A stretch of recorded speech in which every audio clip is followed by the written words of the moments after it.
Bueno, pues esta es la caja de las 9 musas. Se llama así porque está decorada con las 8 musas clásicas alrededor, con sus motivos.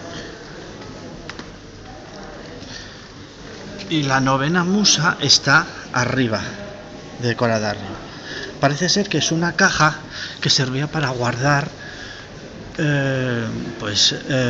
perfumes, frascos de perfumes y de ungüentos, pues para una gran dama. Parece como de plata, es de Roma del siglo IV y es un objeto bastante grande, precioso. Y aquí están pues las 8 musas decoradas con sus motivos. Y arriba la 9ª musa. Un objeto precioso, Roma del siglo IV. Una maravilla.